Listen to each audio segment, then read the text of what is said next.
ദൈവനാമം മഹത്വപ്പെടുമാറാകട്ടെ. സമാധാന സന്ദേശത്തിലൂടെ എന്നെ ശ്രദ്ധിക്കുന്ന എല്ലാ പ്രിയപ്പെട്ടവർക്കും വീണ്ടും വരുന്നവനായ ക്രിസ്തുവേശുവിൻ്റെ നാമത്തിൽ എൻ്റെ സ്നേഹമുണ്ട്. റോമാലേഖനം 1-ാം അധ്യായം അതിലെ 25-ാമത്തെ വാക്യം, ദൈവത്തിൻ്റെ സത്യം അവർ വ്യാജമാക്കി മാറ്റിക്കളഞ്ഞു. സൃഷ്ടിച്ചവനേക്കാൾ സൃഷ്ടിയെ ഭജിച്ചു, ആരാധിച്ചു. അവൻ എന്നേക്കും വാഴ്ത്തപ്പെട്ടവൻ. ആമേൻ. വചനം പറയുകയാണ്, ദൈവത്തിൻ്റെ സത്യം അവർ വ്യാജമാക്കി മാറ്റിക്കളഞ്ഞു. എന്നെ കേൾക്കുന്ന പ്രിയരെ, ദൈവത്തിൻ്റെ സത്യം വ്യാജമാക്കി മാറ്റുക. അടുത്ത വാക്ക് ഇങ്ങനെയാണ്, സൃഷ്ടിതാവിനേക്കാൾ സൃഷ്ടിച്ചവനേക്കാൾ സൃഷ്ടിയെ ഭജിച്ചു. മോശ യഹോവയായ ദൈവത്തോട് ചേർന്നിരിപ്പാൻ 40 ദിവസം ഉയരങ്ങളിലേക്ക് കയറിപ്പോയി താഴോട്ടിറങ്ങി വരുമ്പോൾ കാണുന്നൊരു കാഴ്ചയുണ്ട്. ബൈബിൾ പറയുന്നു, അഹരോൻ ഉണ്ടാക്കിയ ഒരു കാളക്കുട്ടി ദൈവം നടത്തിയ വഴിയിലൂടെ സഞ്ചരിച്ച് ഫറവോൻ്റെ അടിമത്തത്തിനകത്ത് കിടന്ന് ഫറവോൻ്റെ കൊട്ടാരത്തിനകത്ത് ഊഴിയ വേല ചെയ്ത് അയ്യം വിളിച്ചുകൊണ്ടിരുന്ന ആ ഒരു ജനത്തെ വിളിച്ചിറക്കി കൊണ്ടുവന്ന ദൈവത്തെ അറിഞ്ഞിട്ടും അവരൊരു സ്ഥലത്തെത്തിയപ്പോൾ അവർ അഹരോനോട് പറഞ്ഞൊരു കാര്യമുണ്ട്, ഞങ്ങൾക്ക് ഒരു ദൈവത്തെ ഉണ്ടാക്കി തരിക.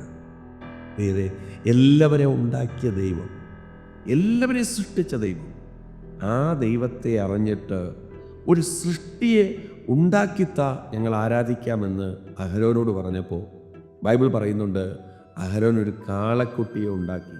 അവർ അതിൻ്റെ മുമ്പേ ദൈവമെന്ന് പറഞ്ഞ് നൃത്തം കളിക്കുന്ന ഒരു കാഴ്ച കണ്ടുകൊണ്ടാണ് മോശ മുകളിൽ നിന്ന് ഇറങ്ങി വരുന്നത്.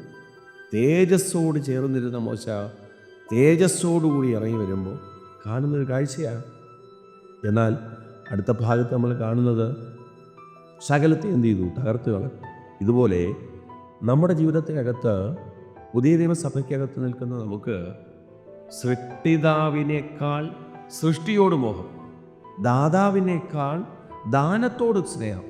വേറെ ജീവിതത്തിനകത്ത് എന്ത് കയ്യിലുണ്ട് എന്നുള്ളതിനേക്കാൾ അധികമായിട്ട് കയ്യിൽ തന്നവനെ ഒന്ന് കാണാൻ.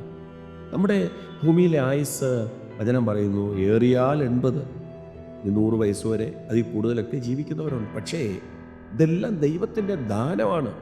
എന്നാൽ ലോകത്തിൻ്റെ ജ്ഞാനം അകത്ത് കയറിയിട്ട് ദൈവമില്ല എന്ന് പറയുന്ന മൂഢന്മാരെ പോലെ നമ്മളായിപ്പോകാതിരിപ്പാൻ ദൈവവചനം നമ്മളോട് പറയുന്നു, ഈ ദൈവത്തെ മഹത്വപ്പെടുത്തി, ഈ ദൈവത്തെ ആരാധിച്ച്, ഈ ദൈവത്തോട് നന്ദിയുള്ളവരായി, വചനം പറയുന്നു, സൃഷ്ടിച്ചവനേക്കാൾ സൃഷ്ടിയെ ഭജിച്ചു, ആരാധിച്ചു. അപ്പോൾ സൃഷ്ടിച്ചവനെ ആരാധിപ്പാൻ കർത്താവ് ആരാധനയും മഹത്വവും ആർക്കും വിട്ടുകൊടുത്തിട്ടില്ല. ജീവിതത്തിനകത്ത് ഈ നല്ല കർത്താവിനെ മുറുകെ പിടിച്ച് സത്യദൈവത്തെ അറിഞ്ഞിട്ട് അവിടെ നിന്ന് തെറ്റിപ്പോകാതെ, മനുഷ്യരെ ദൈവമാക്കാതെ, മറ്റു ദൈവങ്ങളിലേക്ക് തിരിയാതെ, മറ്റു ദൈവങ്ങളെന്ന് പറഞ്ഞ് അവകാശപ്പെടുന്ന ഒന്നിലേക്കും തിരിയാതെ, അറിഞ്ഞ സത്യത്തിനകത്ത് അന്ത്യം വരെ വിശ്വസ്തയോടെ നിൽപ്പാൻ, സൃഷ്ടിച്ചവനെ ആരാധിച്ച്, ആരാധനയ്ക്ക് യോഗ്യനായ ദൈവത്തെ ആരാധിച്ച് നന്ദിയുള്ള ഹൃദയത്തോടെ അവസാനം വരെ സഞ്ചരിപ്പാൻ ദൈവം കൃപ ചെയ്യട്ടെ. വിശ്വസിക്കുക, പ്രാർത്ഥിക്കുക. ദൈവം വിശ്വസ്തൻ. God bless U.